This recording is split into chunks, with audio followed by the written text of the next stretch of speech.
શ્રીમતી શાંતાબેન હરિભાઈ ગજેરા પ્રાથમિક શાળા અમરેલી આપનું હાર્દિક સ્વાગત છે। ધોરણ 6 વિષય સામાજિક વિજ્ઞાન વિષયાંક છે પૃથ્વીના આવરણ। આપણે આગળના ભાગની અંદર પાર્ટ 1 જોયું, હવે આપણે પાર્ટ 2 જોવાનું છે। તો પાર્ટ 1 ની અંદર આપણે મૃદાવરણ અને જલાવરણ વિશેની માહિતી મેળવી કે મૃદાવરણ શું છે અને જલાવરણ શું છે।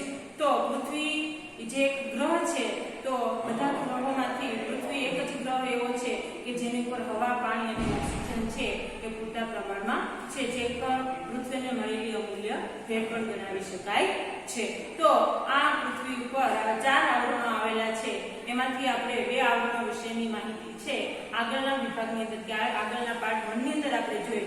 હવે 2 જે આવરણો છે એની માહિતી છે આપણે પાર્ટ 2 ની અંદર જોશું।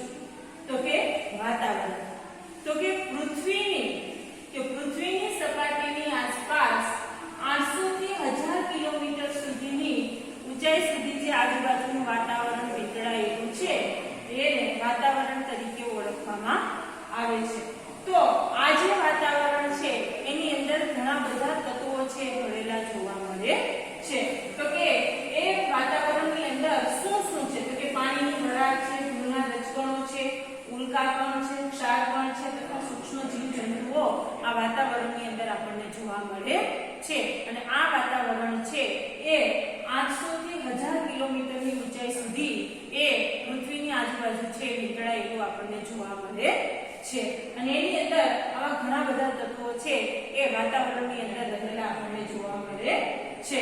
અને એની અંદર કયા કયા વાયુનો સમાવેશ થાય છે, તો કે એની અંદર નાઇટ્રોજન, ઓક્સિજન, ઓર્ગોન, ઓઝોન અને કાર્બન ડાયોક્સાઇડ આટલા વાયુઓનો સમાવેશ છે વાતાવરણની અંદર થાય છે। તો આ જે વાયુઓ છે એ ઉપર જતા હવા છે એ કેવી થતી જાય છે, પાતળી થતી જાય છે। અને આ જે વાયુઓ છે એ કયો વાયુ છે, કેટલા ટકા વાતાવરણની અંદર છે એના વિશેની સમજૂતી છે તમને આકૃતિ દ્વારા આપવામાં આવેલી છે। તો કે આકૃતિ 10.1 વાતાવરણમાં વાયુઓનું પ્રમાણ, તો કે વાતાવરણની અંદર કયા વાયુઓનું કેટલું પ્રમાણ છે એની સમજૂતી છે એ આપવામાં આવેલી છે। તો અહીંયા તમને જે આકૃતિ આપેલી છે એની અંદર જે મોટો ભાગ છે એટલે કે નાઇટ્રોજન, આ વાયુ કયો છે, તો કે નાઇટ્રોજન, તો કે નાઇટ્રોજનનું પ્રમાણ કેટલું છે, તો કે 78.03% વાતાવરણની અંદર નાઇટ્રોજનનું પ્રમાણ છે। ત્યાર પછી આ જે ગુલાબી છે એ તો કે ઓક્સિજન દર્શાવે છે, તો કે ઓક્સિજનનું પ્રમાણ છે એ વાતાવરણની અંદર કેટલું છે, તો કે ઓક્સિજનનું પ્રમાણ છે વાતાવરણની અંદર 20.99% છે એ જોવા મળે છે।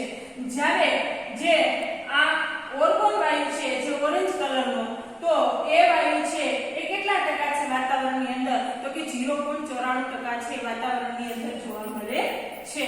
અને આ જે વચ્ચે વાયુ છે કાર્બન ડાયોક્સાઇડ, તો કે કાર્બન ડાયોક્સાઇડનું પ્રમાણ છે વાતાવરણમાં 0.03% જોવા મળે છે।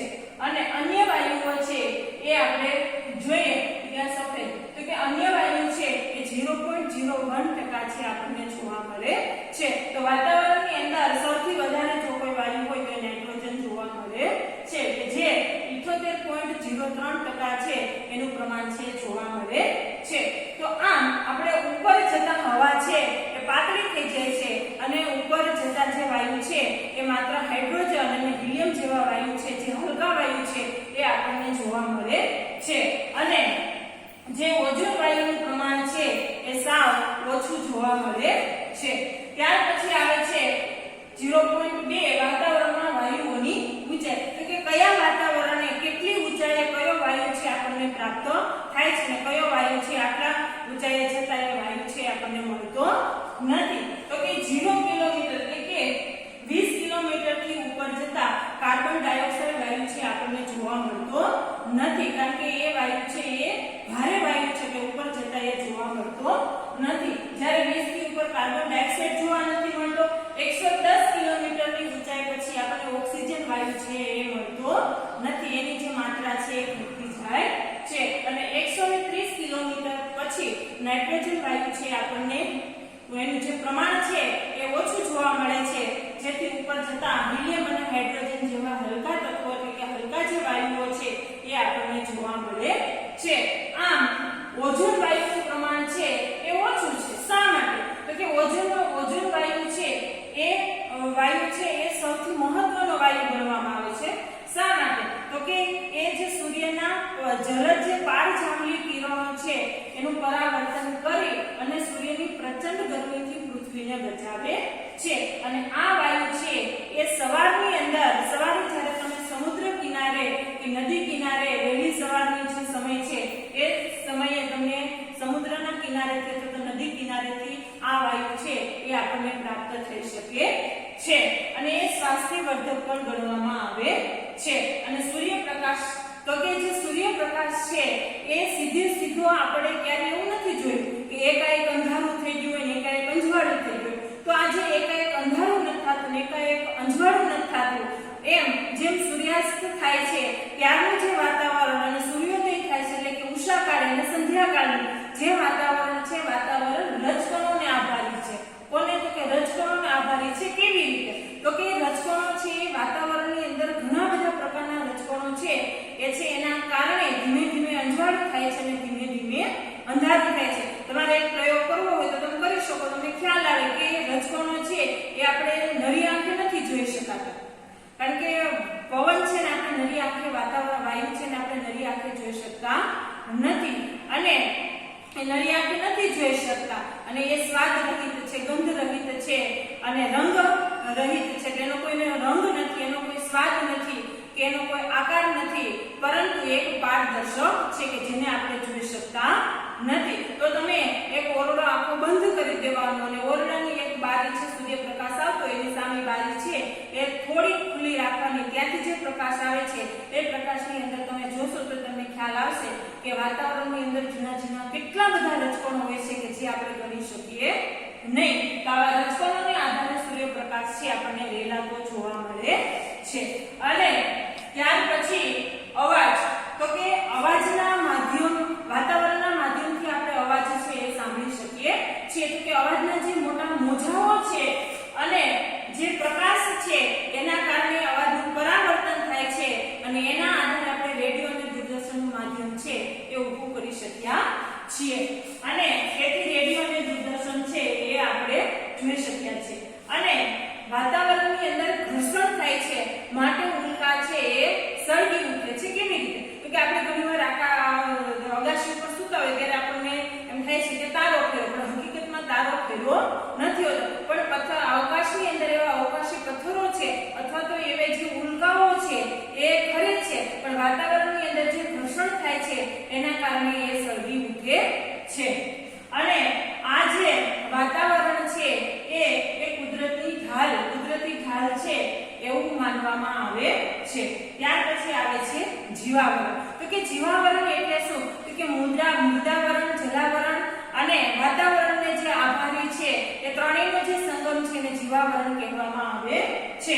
તો કે જીવાવરણ છે એની ઉપર વિવિધ પ્રકારની જીવસૃષ્ટિ છે આજે વિકાસ પામી છે. જીવાવરણને બે વિભાગની અંદર વહેંચી પણ શકાય, અજૈવિક અને જૈવિક. તો કે જૈવિકની અંદર મૃદાવરણ, જલાવરણ અને વાતાવરણનો સમાવેશ થાય છે, જ્યારે જૈવિકની અંદર છે એમાં પ્રાણી, જીવજંતુ, માનવ, સૂક્ષ્મ જંતુઓ વગેરેનો સમાવેશ છે, વનસ્પતિ છે વગેરેનો સમાવેશ છે એમાં કરી શકાય છે. તો જે જીવાવરણ છે એ ખોરાક અને કાચો માલ. તો કે જીવાવરણને આધારે જે વનસ્પતિઓ છે એ સજીવો છે, જે જીવાવરણના જે સજીવો છે એ ખોરાક અને કાચો માલ છે તૈયાર કરે છે. અને અસ્તિત્વ અને નિર્વાહ, તો કે માનવ જીવનનું અસ્તિત્વ અને નિર્વાહ હોય તો જીવાવરણને આધારી છે. પૃથ્વી એક જ એવો ગ્રહ છે કે જેની ઉપર જીવાવરણ છે શક્ય બનેલું છે. અને માનવ પ્રવૃત્તિઓની અસર, તો કે માનવ પ્રવૃત્તિઓની અસર છે એ જીવાવરણ ઉપર કેવી રીતે, આ બધા આવરણો ઉપર કેવી રીતે થાય છે? તો કે મૃદાવરણ, જલાવરણ, વાતાવરણ અને જીવાવરણ. તો આની ઉપર એવી રીતે અસર થાય છે કે આ બધું સંતુલિત સ્થિતિ છે. સંતુલિત સ્થિતિને કારણે આ બધું વાતાવરણ છે આપણને જોવા મળે છે. પણ જો આ સંતુલિત સ્થિતિ છે અસંતુલિત જોવા મળે તો એ જે પોષણક્ષમ કડીઓ છે વિખરાઈ જાય છે. તો કે કેવી રીતે? તો કે આપણે ખનિજો મેળવવા માટે જમીનો છે એ આપણે ખોદી નાખી છે, પાણી મેળવવા માટે જમીનને આપણે વીંધી નાખી છે, સમુદ્ર મંથન કરી નાખ્યું છે.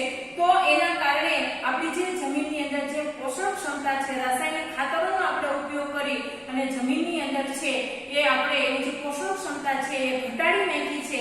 એના કારણે આપણે વૃક્ષ વૃક્ષો છે વસવાટો માટે, ઉદ્યોગો માટે છે એ વૃક્ષો કાપી નાખીએ છીએ અને વૃક્ષો કાપી નાખવા માટેથી જંગલોનું પ્રમાણ ઘટે છે અને જંગલોનું પ્રમાણ ઘટવાથી વરસાદનું પ્રમાણ ઘટે છે, કારણ કે વૃક્ષો વાવીએ તો વરસાદ આવે છે. તો આવી કડીઓ છે જોખમાય છે, માટે એનું સંતુલન છે ગુમાવી બેસે છે અને પર્યાવરણનું શોષણ છે એ કરવામાં આવે છે. અત્યારે આપણે તમે જુઓ તો કે માનવ વસ્તી છે એ કૂદકે ને ભૂસકે છે વધી રહી છે. તો માણસના વસવાટ માટે આપણે જમીનની એટલે કે ધરતીની જરૂરિયાત પડે છે, જમીન સપાટીની જરૂરિયાત પડે છે. એના માટે વૃક્ષોનું નિકંદન છે એ થતું જાય છે અને આપણે જોઈએ તો કે કાર્બન ડાયોક્સાઇડ છે એનું પ્રમાણ છે 0.03% જ છે, પણ વાહનની અવરજવર અને વાહનોના ધુમાડાને કારણે વાતાવરણ છે પ્રદૂષણ વાળું બન્યું છે, જેના કારણે પણ એ હાનિકારક છે એ સાબિત થાય છે જીવાવરણ માટે, કારણ કે કાર્બન ડાયોક્સાઇડ છે ઝેરી વાયુ છે અને એના કારણે વાતાવરણ છે એ જોખમાય છે. અને આવી રીતે એ જે માનવ પ્રવૃત્તિઓ છે એની અસર છે વાતાવરણ, જીવાવરણ, જલાવરણ અને મૃદાવરણ ઉપર એની અસરો છે એ જોવા મળે છે. તો આમ આપણે આજે જીવાવરણ, વાતાવરણ, મૃદાવરણ અને જલાવરણ વિશેની જે આપણે વાત કરી એ વાતને આધારે આપણે કહી શકીએ કે સૌથી જો રહેવા માટે અને સૌથી વ્યવસ્થિત ગ્રહ પૃથ્વી જેવો ગ્રહ છે કે જે અજોડ છે કે જે દુનિયામાં ક્યાંય બીજે જોવા મળતો નથી. બીજા ઘણા બધા ગ્રહો છે પણ પૃથ્વી ગ્રહ છે એના જેવો બીજો એક ગ્રહ નથી કે જ્યાં માનવ વસવાટ છે એ શક્ય બનેલું છે. આમ આપણે વાતાવરણ છે જોયું અને એની અંદર કયા કયા વાયુઓનું પ્રમાણ છે જોવા મળે છે, કેટલા વાયુ છે, કેટલી માત્રાની અંદર જોવા મળે છે, કેટલી ઊંચાઈએ જઈએ તો કયો વાયુ છે એ નથી મળતો, કેટલી ઊંચાઈએ જઈએ તો કયો વાયુ મળે છે, આના વિશેની માહિતી છે આપણે કરી. જીવાવરણ છે તેમાં સજીવ સૃષ્ટિ છે તો કે સજીવ સૃષ્ટિ છે એ કેવી રીતે વિકાસ પામી, સજીવ સૃષ્ટિ છે એ શેને આધારિત છે અને માનવ પ્રવૃત્તિની અસર છે આવા જે આવરણો છે એની પર કેવી રીતે પડે છે એના વિશેની માહિતી છે આપણે આ ચેપ્ટરની અંદર મેળવી.